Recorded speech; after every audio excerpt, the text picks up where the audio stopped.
Welcome back to the flip sides. Tis I, the flip it one. And about time I need to get these things out of queue here, man. Get these things secured and put up.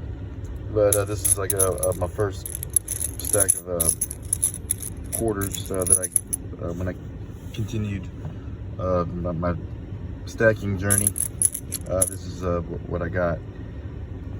And so I probably stopped buying in May of this year, and I planned, regardless of what was going on around this time, I was going to start buying again.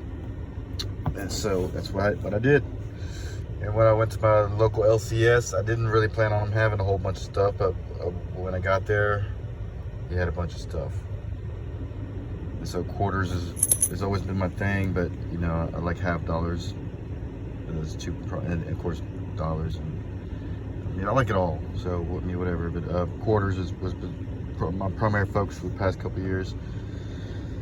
And so, but I was able to pretty much just cherry pick through these, and so this is what I got. Of course, I separated the 64s because that's gonna be a separate show, and then there's some 30s in here, but I'm gonna pull those for a separate thing as well. And then of course all the barbers and seated and stuff like that, I'll pull that up for a separate show. So we'll just go through some of these here, and like I said, I got to cherry pick some of these. So I saw something in them at the time. I'm not sure what. I think I might have been just hoping on possibilities on that on this one. Still, who knows, right? Only one way to find out. Get it graded. But there were so many good condition coins, man, that I also pulled those separate because I'm actually in the process of trying to get the most uncirculated BU, of course, but that's not going to happen with a lot of dates. So, but just a BU set for sure. So that's kind of like what I'm working on right now. And I don't know if anybody's has seen, is it Talking Bullion? He has the How Rare is Junk Silver, and that was very fascinating episode. That a lot of this stuff we don't really know how much is out there, and just according by the eyewitness testimonies, the late 50s, early 60s, or the 60s.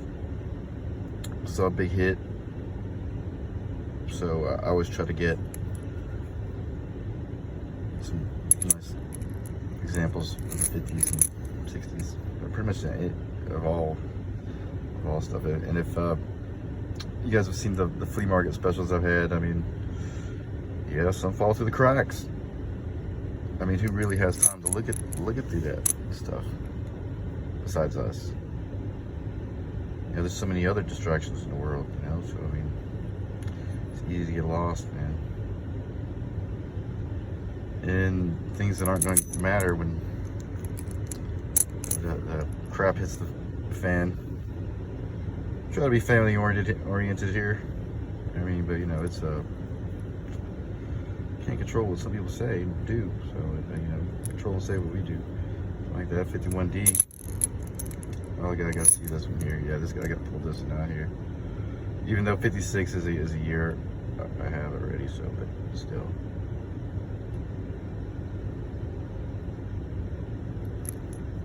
That's decent. I like it.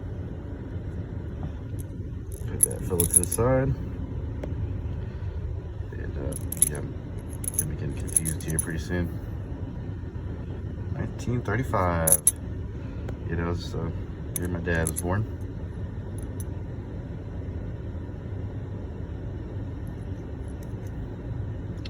Rest in pieces. He's looking out, and I mean, only way I could explain it. Because, you know, I didn't deserve all that, what he saw, so.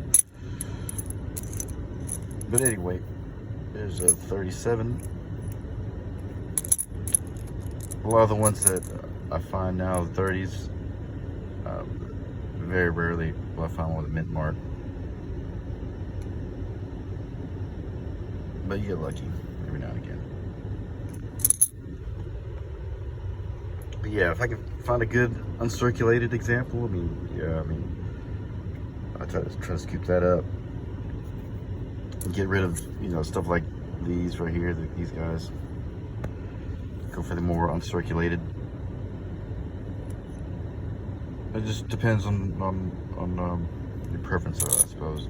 Some people are more into the stacking, but I'm kind of more I've got the stack pretty well adequate there, so I'm just really more focusing on numismatic type stuff.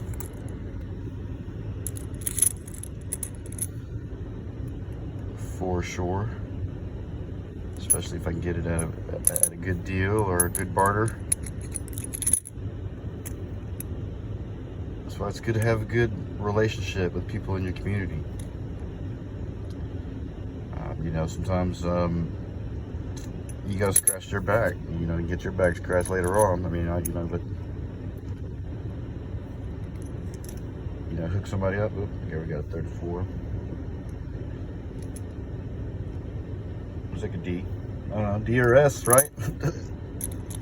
Oh yeah, 55. Oh, that's the case. Oh yes. Very nice. Very elegant. Let's see, we'll look at a few more here. Because I got another stack. This is pretty much like week 1 back. I think this is now like week 5. Yes, week 1 back. And so my original plan was to go in there and get some seeded liberties and some barbers. I had all this stuff. I couldn't pass it. And there's still plenty more. And I'm talking about that because yeah, he had bought a pretty good sized sets recently, and of course I inquired, you know, what's going on. And a lot of the videos I watched on this channel are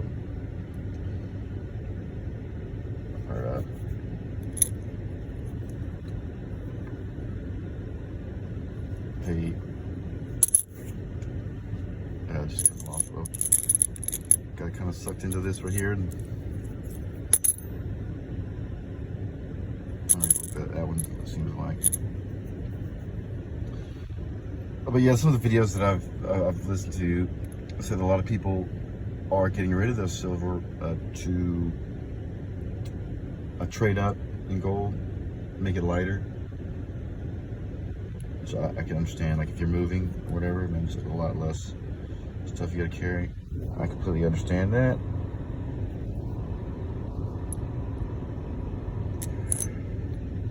But depending on what it is, I mean, I'd keep, of course, I'd keep the numismatic type stuff, but I'd also try to see what I could get numismatically. You know, before I did all that, before I'd say, you know, cashed in a few hundred in constitutional silver. Yeah, I kind of want to like weigh my options first. I mean, before just outright getting gold. But you know, this isn't financial advice, and I'm not a doctor. But I would just see if I can get like a good deal on like a 1889 CC. You know, if I come into the back door on a 95 something or another, 95S. You know, just see what take a stab out in the dark. You know, maybe I can get a seeded Liberty from the Carson City. At least just one, and then maybe get some ounces. Because I'm at the point now where, you know, we got plans, man. Flip sides of plans. That's all I gotta say right now, man. And so, you know, if you like this stuff as much as I do, I mean, you know, we got plans. I mean, this is for you, pretty much everybody that's on YouTube here that is going to be new to the channel. Flip sides originated from Re-Evolutions, and Re-Evolutions was that originated from me recovering and healing from a domestic violence type situation. And what helped me and is helping me still is you know, was coins. You know, I was pretty fortunate. I'll just say that, man. You know, I did all right in just the clad varieties. And so, and in coins, I mean, these are this is something that has been a lifelong thing for me. I mean, these more off than on, but over the years, you know, I'd get a few things. And it started with, if you haven't checked it out yet, on reevolutions.com under, what is it, the flip sides, episode 32, you know, how it all started. My interesting coins, and if you have a little bit of time, we'll check it out. You might find it interesting, you might not, but yeah. So I wanted to use Re-Evolutions as a resource for. It started out as men's domestic violence survivors, but then, you know, it turned out for everybody. And if you know somebody that might, because it's really for anybody, and doesn't necessarily domestic abuse. It could be you know, just any kind of trauma or obstacle in your life. And I recommend, you know, just checking it out and sharing with somebody who you think might be in need. You know, we have other content as well, so, you know, check that out when you get some time. But if this could give someone a boost to where they're not financially dependent on an abuser, then, you know, it's mission accomplished for me. And because it really did help me. And Re-Evolutions is one of the core beliefs is that when you're in a situation that isn't healthy or is toxic for you or whatever, you don't really need external validation. I mean, what you need is right within you and right within all of us, you know, specific to our situations, of course. But we don't need anybody else. All you need is you, and that's kind of what we believe here at Re-Evolutions. And so, yeah, I got another stack quarters I'm gonna get to sometime, because I want to get through both these big stacks, or both this next stack, and then you know, I got some of the stuff that I'm getting into, which is the, you know, the seededs and the barbers and stuff like that. I want to get to that, because I mean, I want to review that type of stuff. And, you know, funky looking thing, 37 something, S or D, or, you know, just a blob, who knows. But yeah, this is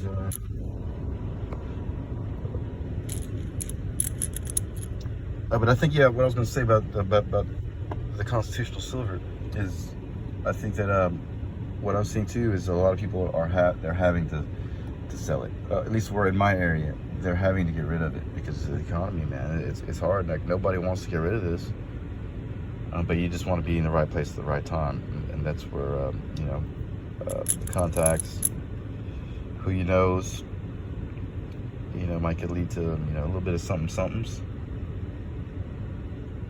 But that's just my opinion, and we already said I'm not a doctor nor a financial advisor.